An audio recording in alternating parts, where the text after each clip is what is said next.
Assalamualaikum warahmatullahi wabarakatuh. Halo teman-teman, ketemu lagi di channelnya Dinar Hair.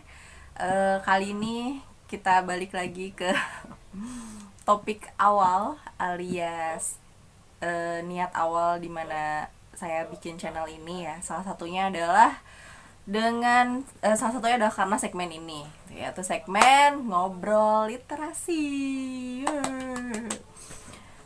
Nah, jadi ceritanya karena ada yang mengingatkan saya ya, katanya sampaikanlah ilmu walaupun kamu cuma punya dikit ilmunya gitu ya. Maksudnya awalnya dari sampaikanlah walau hanya satu ayat gitu kan.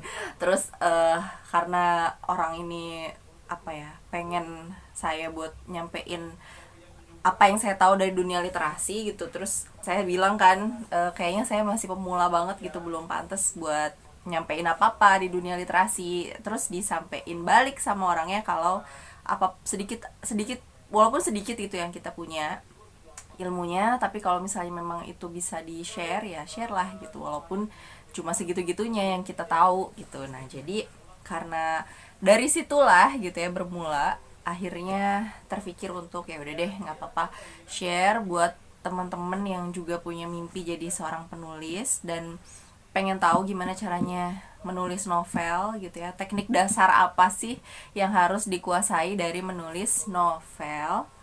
Nah, di sini aku mau kasih tahu teknik-teknik dasar itu. Tapi jangan ketawain ya kalau misalnya cuma segitu-gitu aja ilmunya, karena aku pun jujur masih sedikit banget yang ditaunya gitu ya tentang teknik kepenulisan. Tapi alhamdulillahnya dengan teknik dasar itu akhirnya ketolong jadi nggak terlalu nyusahin editor.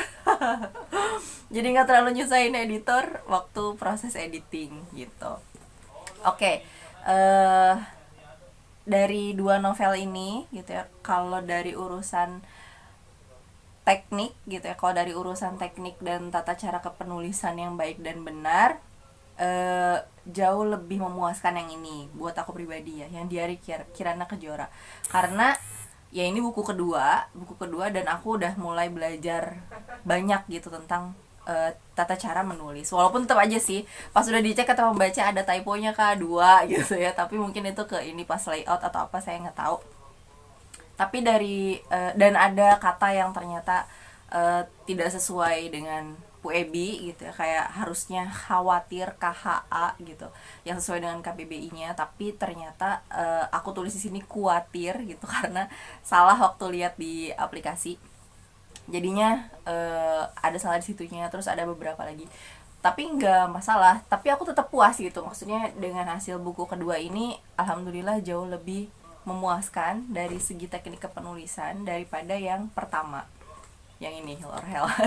Kebalik-balik daripada yang ini beneran apa ya, karena yang namanya buku pertama ya, buku pertama dan buku awal banget, novel awal banget, jadi nulis naskah juga masih berantakan gitu ya. Apa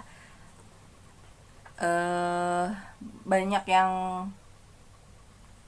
typonya juga, terus ya dan lain-lain lah gitu. Yang ini oh ya, multi pov gitu ya, multi point of view, dimana ada beberapa penulis atau bahkan sebetulnya nggak apa-apa sih ya multi point of view, cuma bagi aku pribadi ternyata multi point of view tuh agak-agak terlalu disarankan lah gitu, karena jadinya mencelok gitu kalau misalnya baca yang multi point of view.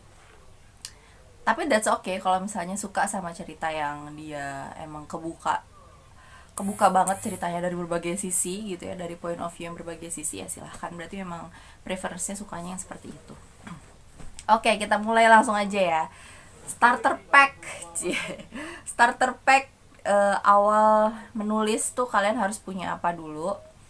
Yang pertama adalah install KBBI dan PUEBI di handphone, di smartphone kalian. Nanti aku kasih tahu di sini ya bentuk aplikasinya kayak gimana. Nanti aku kasih tahu gambarnya di sini. Nanti kalian bisa cari di Play Store. Dan itu sangat membantu sekali untuk kalian menulis.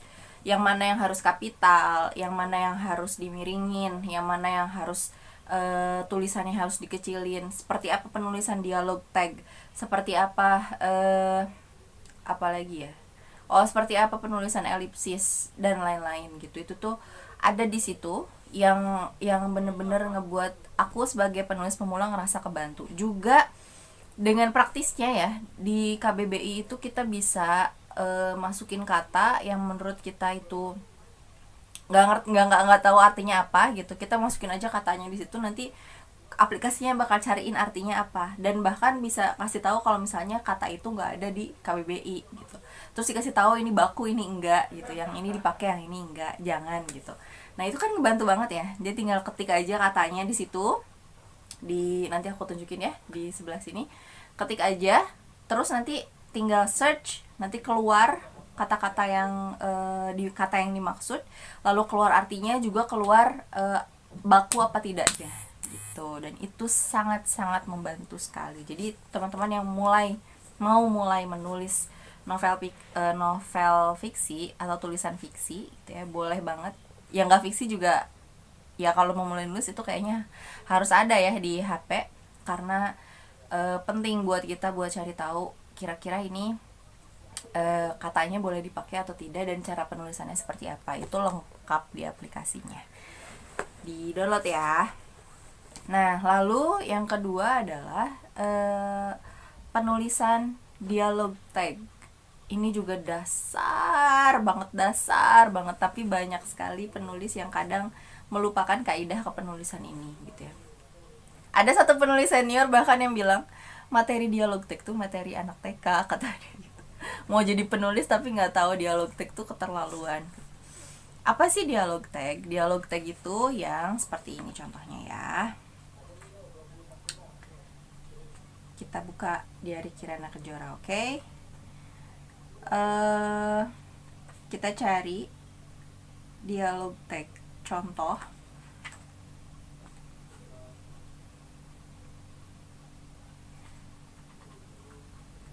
Nah, di part 8, di bab 8 ya,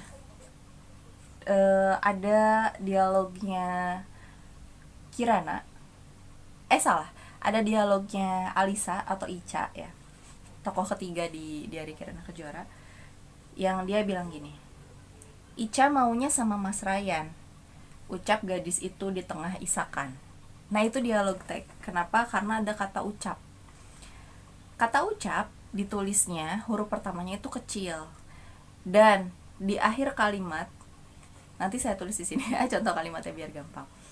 Ica maunya sama Mas Ryan, koma, tanda kutip, ucap, u-nya kecil, baru dilanjutin lagi kecil setelahnya, ucap gadis itu di tengah isakan titik. Nah itu dialog tag kayak gitu. Atau bisa diganti kayak gini, Ica maunya sama Mas Ryan, koma, tanda kutip, lirih gadis itu di tengah isakan. Lirih juga termasuk ke dalam dialog tag. Lalu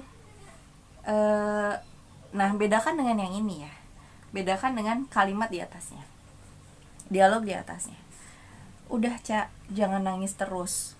Lelaki di hadapannya hanya bisa mematung melihat gadis itu menangis dengan pedihnya. Di sini perhatikan ya. Udah Ca, udah koma Ca, C-nya besar kita karena nama, titik, jangan nangis terus, titik, tanda kutip, lelaki itu L-nya besar, L-nya kapital. Kenapa? Karena bukan kata yang termasuk ke dalam dialog tag. Lelaki di hadapannya hanya bisa mematung melihat gadis itu menangis dengan pedihnya. Nanti aku kasih tahu perbedaannya ya di video ini, kalimatnya. Dan terus apa lagi? Ucapnya, katanya, lirihnya. Terus apa lagi? Selain kata-kata dialog tag, maka penulisannya itu huruf pertamanya adalah kapital gitu. Nah nanti juga aku tulis di video juga kata-kata yang termasuk dalam dialog tag itu apa aja, karena ada lumayan banyak ya. Nah, kata-kata yang ada dalam dialog tag itu harus ditulis dengan huruf yang kecil, tidak boleh kapital gitu, dan sebelumnya harus dengan koma, bukan titik. Tuh. Dialog tag itu ibaratnya kayak si kalimatnya tuh masih berlanjut gitu, si kalimat dialognya, makanya disitunya koma bukan titik gitu. Ya, itu tentang dialog tag. Juga ada tentang penulisan elipsis. Elipsis itu biasanya kalau penulis baru, kebanyakan banyak yang kecelek gitu ya, nganggapnya bahwa elipsis itu adalah sebuah kalimat dimana sebuah kalimat dimana itu tuh nadanya panjang, makanya ditulisnya dengan titik-titik-titik yang agak banyak. Jangan dong nak, nah gitu ya, biasanya ditulis sama penulis tuh titik-titik di belakangnya panjang, ada beberapa titik di belakang si kalimat. Nah itu tuh seolah-olah kayak penulisannya, kayak pembacaannya dengan nada yang panjang, padahal tidak. Sebetulnya elipsis itu adalah titik 3 yang ditulis di antara kalimat atau di akhir kalimat, yang menandakan bahwa sebetulnya kalimat itu agak sedikit tertahan gitu. Jadi agak sedikit tertahan dan agak sedikit tersendat gitu. Jadi kayak misal oke, kita cari di sini ya. Tapi aku nggak banyak nulis elipsis sih di sini.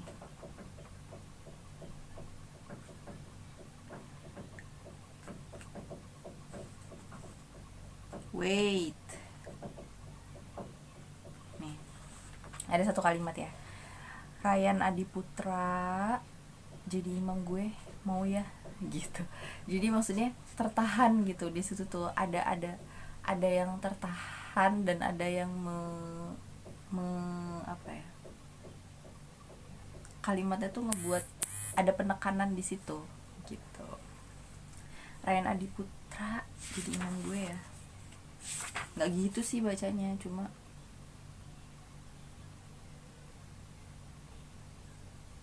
pergi nak, nyerah, bukan gue orangnya, ketahan gitu jadinya, paham ya? Pergi nak, nyerah, bukan gue orangnya. Nyerah, titik-titik, di situ aku kasih elipsis. Nyerah, bukan gue orangnya.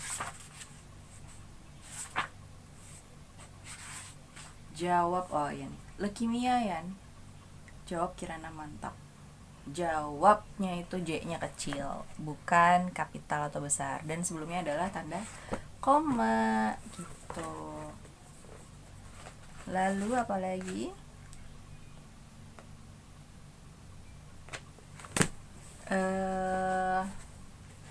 Deh, kayaknya itu aja. Biasanya sih penulisan dialog sih yang dulu juga ternyata aku hancur banget penulisan dialognya, dan malu-maluin lumayan. Jadi kan awal nulis tuh kayak langsung nge-record tulisan di aplikasi Wattpad ya. Buat yang tahu, tulisan pertamaku itu judulnya Rembulan Menanti Fajar, yang nanti yang udah tayang juga di Novelmi sekarang.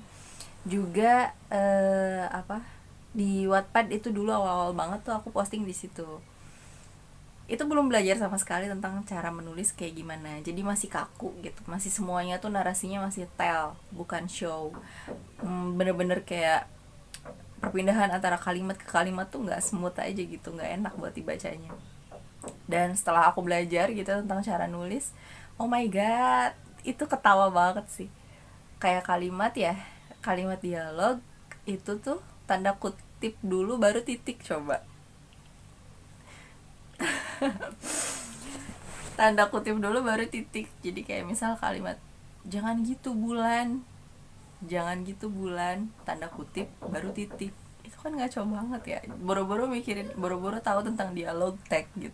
Yang kayak gitu aja penempatan titik sama tanda kutip aja masih ketuker. Makanya ketawa banget waktu pas baca lagi gitu. Hancur sih. Dan ngeditnya lumayan capek. Tapi sekarang udah tayang lagi di Novelmi dengan perombakan di mana-mana. Tapi tetap tulisan pertama yang masih polos banget. Dan alhamdulillah semakin lama semakin belajar, lalu jadilah novel. Dari yang penting yang lebih penting daripada teknik kepenulisan memang adalah nyawa dari tulisannya itu. Apa itu nyawa? Nyawanya adalah ide cerita. Ide cerita yang disuguhkan itu harus nggak biasa, harus sesuatu yang menarik dan harus sesuatu yang enak buat diikutin sama pembaca. Dan harus ada konflik, tidak boleh tidak ada konflik. Jadi sebelum menulis, sebelum kalian memutuskan untuk menulis novel, pikirkan dulu ide ceritanya apa, lalu kalian tulis outline-nya. Itu tahap pertama. Jangan sampai di skip tulis outline-nya. Kenapa? Karena nanti akan kalian akan mengalami yang namanya writer block. Writer block itu adalah ketika ide benar-benar buntu, ada di pertengahan dan nggak tahu harus melanjutin kayak gimana lagi. Nah, itu jangan sampai kejadian sama kalian.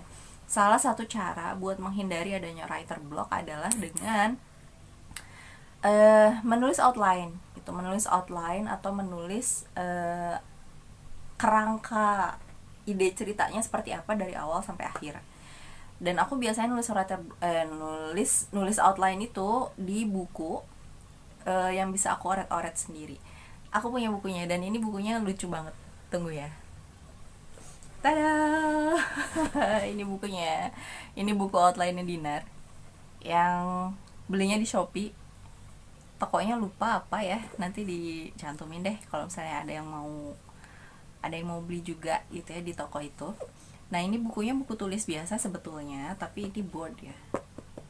Ini keras gitu.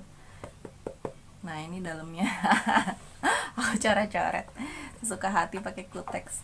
Terus dalamnya kayak gini. Kalian bisa request. Kenapa jadi promoin buku ya? Tapi ini lucu banget, serius, ini selingan ya. Ini kalian boleh pesen yang bergaris atau yang polos atau yang kotak-kotak. Tuh, ini lucu banget deh. Dan ini depannya, kata-kata depannya tuh kita bisa request mau dicantumin apa.